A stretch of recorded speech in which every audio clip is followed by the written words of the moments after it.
Hey guys, NS Productions 8104 here. I know it's been a while since my last video, but I've had to work a lot recently, so I'm sorry about that, but I mean, you gotta work to earn money. If you can't earn money, you can't do anything with your hobby. So, you guys might be wondering, why is this DC Bachmann Spectrum-8 on the layout, and where's the good Santa Fe /-9? My good NTH locomotives. Well, my Dynamis fried itself. Yes, you heard me. My Dynamis broke after only 1 month. I'm pretty peeved. Being dead honest, I am really peeved. I dropped $150 for the thing, and the base on it fries. Not the freaking controller or the connection wire, but the actual base.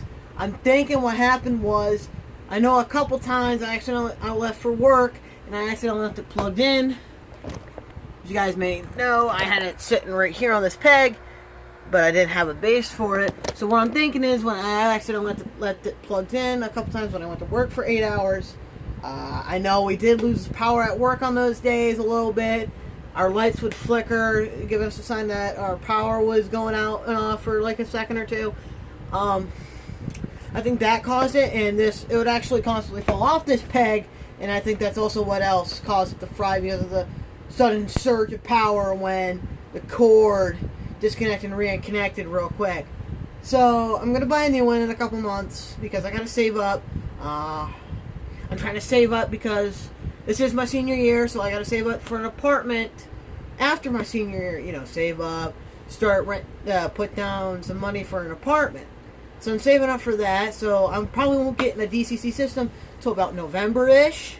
So it's only going to be a couple months, unless I can get my Dynamis fixed. Maybe I'll take it to Best Buy or something, or see if somebody can fix it. A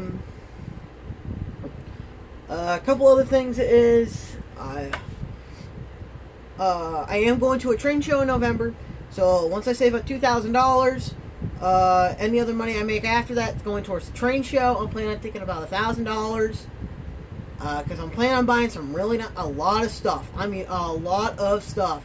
I am literally going to probably bring in a backpack to carry all my crap out.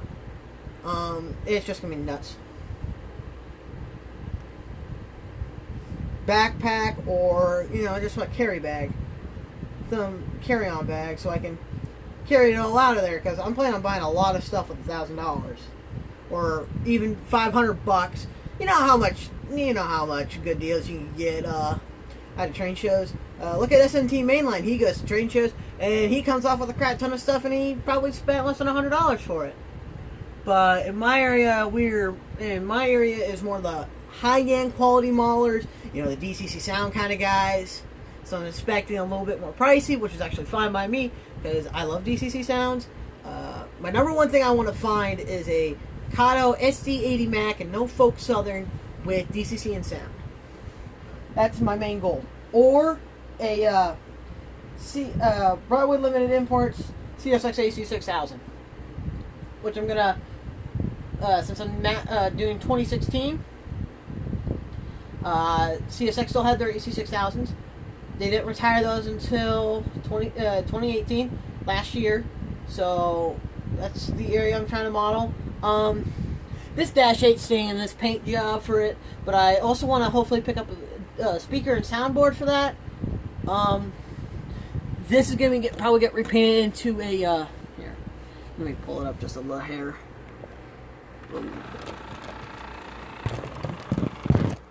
I'm planning on painting this into a, CSX-8, because there's still a couple of them out, because back then they didn't retire their Dash 8s. So yeah, that's my plan. The Kansas City Southern engine might get repainted into a BNSF engine, because I was thinking about repainting it into a CSX AC 4400 CW, but the only problem is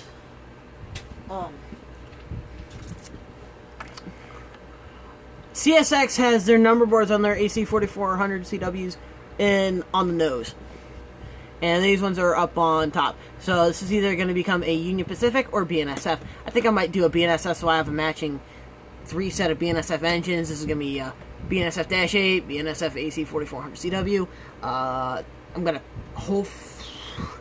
so, and then maybe pick up another BNSF engine if I find one. Oh yeah, I did some work down at this end of the layout. So let's go down here. I'm just going to stand up because I don't feel like walking, but... yeah, I started putting grass down on that end of the layout.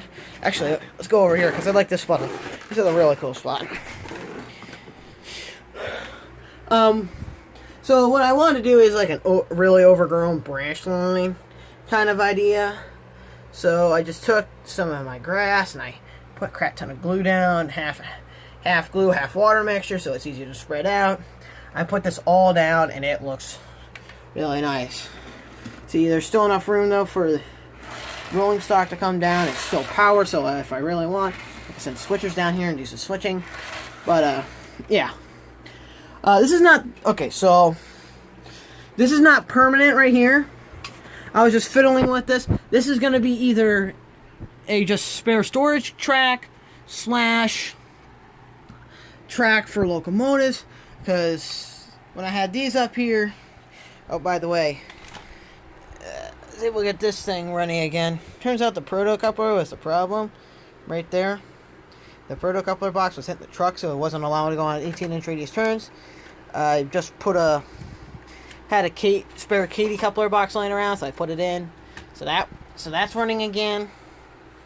So what I was doing, I was having this consisted with that engine, and I had the third Santa Fe engine sitting over here as an engine track. And then every night before I go to bed, I'd park the train right over here, right after the girder bridge, uncouple it, drive the engines around, come to the engine track, switch it, get back in here, then shut down the engines and shut off the layout. Right now, it's just used as a storage track for these reefers. By the way, those are the museums. This one's coupler box completely snapped off, so I had to re-glue it. And then I just wanted to bring the other ones to run because they were, well, as you know, I need more modern equipment. That's another thing I want to pick up the show. Another project which I've been working on for the museum is this tank car. This is a modern sulfur tank car, molten sulfur tank car. When I first found this thing, I mean, there was no trucks, no couplers, none of the end hands, and the top grab irons. So what I did was I picked up some brass wiring from I want to say like brass wire because it's not really tubes, but rods. There we go, brass rods from Hobby Lobby, because apparently they sell these, and it's 4 of them, about 1.5 feet long for $3. So I picked them up. Then before that, I just took some paper clips. I soldered here and these 2 stand-up ones here and here. I painted them, and now it's looking really nice. Another tank car. This is like my tank car siding. Right before they. This is also new. This is a operational coal loader. It actually has real anthracite coal in there. It's actually what these freight cars are loaded with. These are terrible to clean up in a derailment. I mean, terrible. Hopefully after the train show I'm going to pick up a shop vac, because I also want to get a crap ton of more of these modern hoppers. Somewhat modern hoppers, I should say. Get those running. We'll get them on the layout, maybe make a bigger hopper system, or maybe build a brass one up there, because it turns out Hobby Lobby also sells brass sheets, so I'm planning on soldering some brass sheets together. Yeah.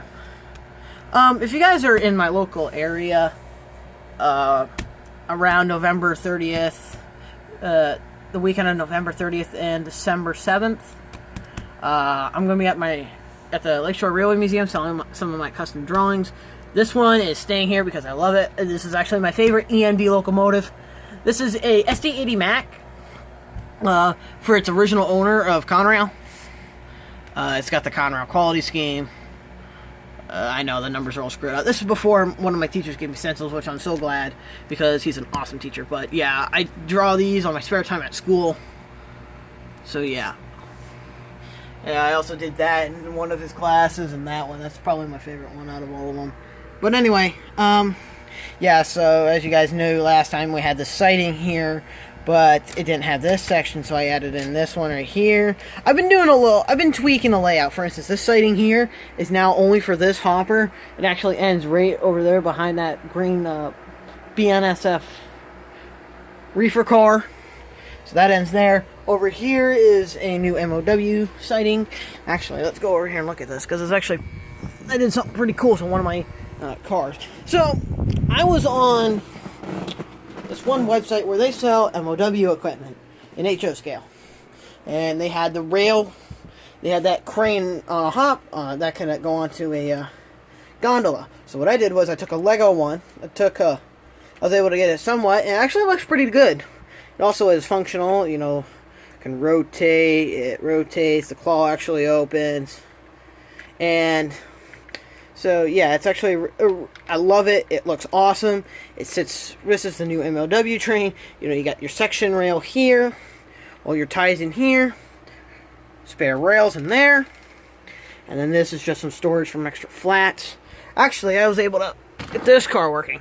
So, you guys know that Norfolk and Western box car over there, it's so big it has these special little drawbars on them.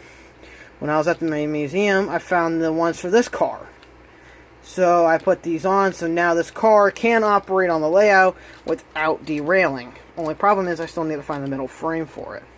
Because right now these are actually not permanently on. These are not on properly, so the couplers are dangling way too low. So that's still a work in progress. Basically it right now. I mean, I've been gluing this stuff down. The backside back here is better.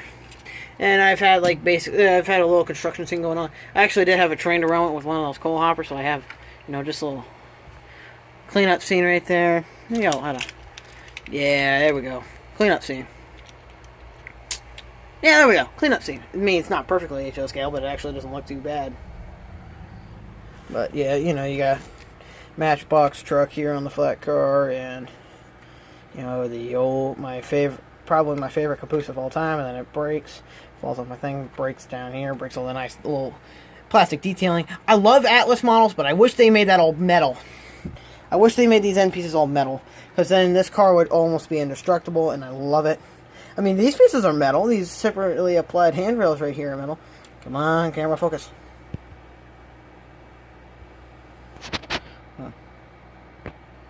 Come on. There, yeah. These pieces right here are metal in here. And on the ends, they are also metal, as you can see. But, yeah. So, I've gotten the lift bridge done somewhat. I haven't touched that back corner, but I did in front. I'm also planning on getting some ballast to ballast the track. But I ain't going to do that until after the train show and Christmas time. Because I'm going to buy hopefully with my birthday money, I'm going to buy, I know in Train World, what was it? Micro Engineering, they're selling 25 pieces of 3-foot flex track, code 100, I think. No, code 83, sorry, it was code 83. They're selling 25 pieces for $60. And I'm like, that's a heck of a deal. And then Midwest Cork is also selling 25 3-foot things of cork for $30, since cork is so cheap. Cork road bed. So I'm going to pick those up, and I'm going to put all this track, and maybe I'll keep the switches in for now. I'll just buy some transitional rail joiners, because it's like, let's see, if each switch, the cheapest I can find is $20 for a code 83 switch, so I'd have to pay, that'd be $20 there, 40, 60, 80, 100, 120, 140, and then I'm planning on adding another set right here, so that's 160, almost $200 in switches. So I'm just going to keep the code 100 for now, and slowly build them up, and slowly buy them over time. So I'm not just dropping a crap ton of money at once. What else is new? Oh yeah, I'm also working on here's some of the project I'm working on right now. This, I'm putting all the handrails, I'm putting brass rod on these. I don't know if my last layout update I showed you guys this, but I was able to get the truck back fixed back on it. I added the snowplow back on it. Now I'm planning on buying some Athearn SD40-2 handrails, some metal handrails, solder them up and do that. Oh, I'm actually happy. I did get this one running again. As you guys know, almost a year ago, this thing fell off, but I didn't have any time running, so I have a crap ton of these old phone cards that I use from AT&T to refill my phone. But what I did was I took a piece, I cut it to somewhat of a size. This stuff is amazing. You've probably seen commercials for this stuff, but this stuff is a Gorilla Glue Micro Precise. Is awesome. It's just a squeeze bottle. You got a precise thing. I love it. I need to actually get more because I'm almost out, but I've used it. I mean, this thing was awesome. That stuff is awesome. This is my first project I did with it. But yeah, I mean, that thing is on. It ain't coming off. I mean, if you guys can see, I just got to take some of the, you know, that grimy engine black stuff and redo the rods so they're all the same color. I'm actually planning on buying a new shell and a new shell for both of these because these are both pretty banged up. I mean, it's rubbing, the numbers and letters are rubbing off. That's the plan. This thing, I got it up and running again. Oh yeah, I also got the Niagara up and running. Once again, I used Gorilla Glue and some of my phone card, another phone card, and just made a little rod back there.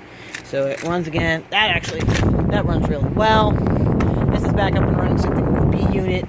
This one I added a crap ton of weight, so now it's no longer slipping as much, so it's running really well. This is still a dummy unit. Then, you know, taking all my hopper cars and gluing them all together, because I don't need to get into them because they're perfectly fine the way they are. I just hate it when I pick them up and they just fall apart on me, so I've been using that. This has just been another ongoing project. Now I'm planning on getting some details /dish slides. I reinstalled all the handrails and repainted them. Same thing with this, I reinstalled them, but I got to paint them back up again. Except for the ends. I'm not screwing with the ends. I just dropped my phone, people. I am so sorry about that. I am so sorry about that, guys. I just got done with work not too long ago, so I'm tired. I'm a little shaky. It wasn't busy, but it was just a long 8-hour shift. Another project, a couple of other projects I'm working on for the museum are these 3 Amtrak locomotives. Here we have an SDP-40F.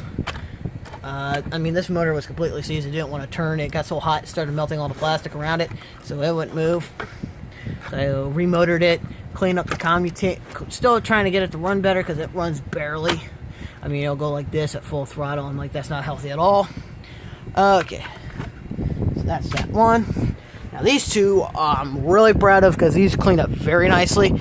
This is a Walthers mainline F40PH, and I don't know if this is an R rebuilt, but I did add an Athens snowplow onto it since it was missing the plow. This thing is a speed demon. I mean, these are copper wheels, which wasn't probably the smartest thing. So they rusted really easily. They got real dirty and rust on them. So I had to take some of my cleaning fluid and some sandpaper and sand it off, clean this up. This actually was pretty easy. I just had to clean the commutator in this thing. But I don't know if you guys this is what at first GE called an AMD 103, which stands for Amtrak Monocoque Design, rated for 103 miles an hour. But then it became later known as the P40DC. This thing and this thing are almost perfectly speed matched. This is an Athearn, this is a Walthers. I cleaned up the commutator so much that this thing just runs like a charm. I'm also planning on doing a video of this thing running with it's not going to be a prototypical passenger train, but with a passenger train of some sort. You know, because it's, I got the headlight working in it and everything, and these two look together, because this is still in that, you know, I don't know what kind of paint scheme they call this, but this was a really, since this was here to replace these weren't, this kind of arrangement wasn't uncommon back in the early 90s, when these started coming out, and started replacing these, so this was pretty common, as we all know. In the if you ever guys have known about the Sunset Limited wreck in 93, I think it was, yeah, 93, it wasn't uncommon. It was one of these leading and two of these trailing that derailed on it, so it's not uncommon to see this kind of a lash up on an Amtrak train. So these has turned out really nicely. Like I said, the SDP-40F is still a work in progress. besides that, nothing much else. Besides, just fiddling with the layout, getting some weathering done. Mostly sitting here running some trains. I came home from work. This train was a 26-car monster. And what I came to find out is the drive shaft, I don't know if you guys had the same problems, but my Dash 8, it's back. Okay, so the back truck, the actual socket where the drivetrain hooks onto the metal wheel worm has stripped out, and it just spins on it. So that back truck is just dragging. When it drives, it's just basically dragging along if it's under heavy load by itself. So I actually remotored that one. That had a very old Athearn Blue Box motor in it. Well, actually, I put back its original motor.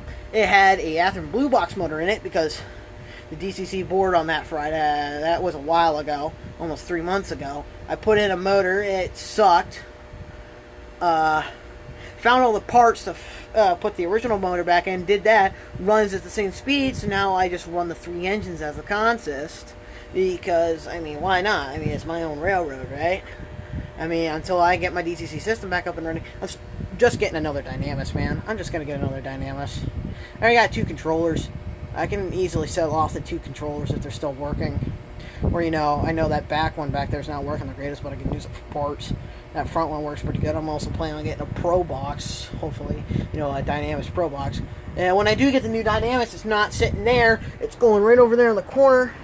I'm just going to build a little shelf underneath the layout right there, and I am literally just going to set it there, run the wires down, staple the wires to the wall so it doesn't move, and I'm just going to connect it to a power strip, so the only thing I have to do is just disconnect turn off the switch to the power strip, and the thing is just isolated, because we also had a couple decent thunderstorms come through the past month, and I know our lights were flickering during those, so maybe something else happened. I don't know. Something just fried in it. For the most time, I'd plug it in, I'd turn on the controller, and it would just say the system was causing a short, and it wasn't plugged into the track or anything. So I got in there and looked like one of the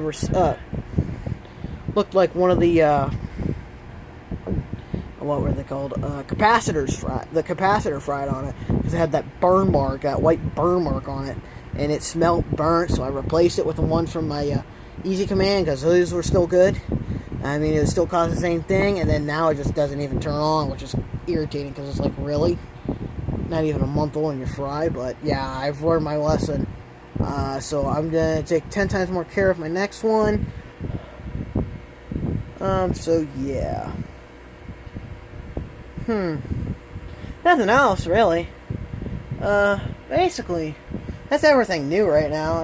This one's gonna be a little longer than most of my videos. But, yeah, work has been pretty steady. I've gotten about almost over 70 hours in the last 2 weeks in July. And on top of that, I've had softball games. We're finally in playoffs, so tomorrow is Tuesday, August 6th. We got a playoff game tomorrow. If we win that, we got another one Thursday, the 8th, August 8th. And if we win that game, then we're in the championship game on Friday, August 9th. And then that's it for softball for my team if we go all the way. Which I hope we do, because it'd be nice to be on a championship team. I know last year, the church that I go to last year, we had 2 teams since we had so many people. I was on the second team, which wasn't the greatest team. But our first team went and won the championships, and we were undefeated. So that was actually quite nice. And I'm saying this now. Winners of the contest, please contact me at everything's lowercase bigboy4014restoration@gmail.com to claim your prizes. And SNT Mainline, I know you've been wondering what you've won. And what you have won is something similar to this. A custom locomotive drawing of your choosing. I will draw for you, color it, and ship it to you. I love doing these, so that's what you won, SNT, for first place. Second place, you get a $25 Visa gift card, which I think I went to Sparky 107. I can't remember. You'll have to go back and check my winners video. And Virginia Railfender 911 won a locomotive print. If you contact me, I can send you a list of all the locomotives they have. They're all steam engines. Like, here's 2 examples. That's a Challenger, Union Pacific Challenger. That's a Southern Pacific GS4 Daylight. So please contact me at, like I said, bigboy4014restoration@gmail.com to claim your prize. Because I've had the stuff ready from. I'm just waiting to get contacted. It's been almost 2 months.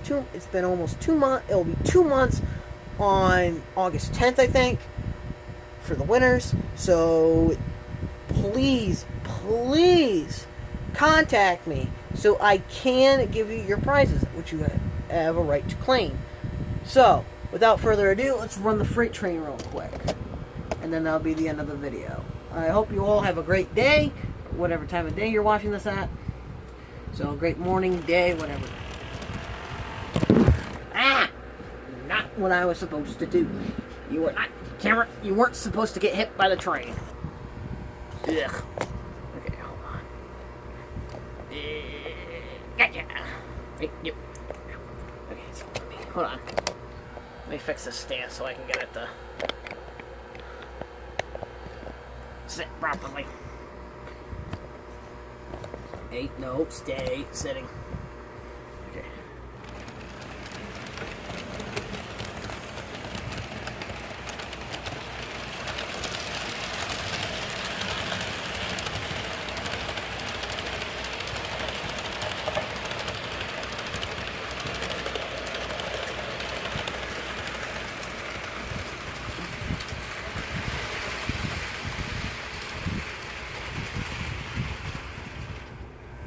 Okay guys, I thank you for watching. If you're new to the channel, please like, comment, and subscribe.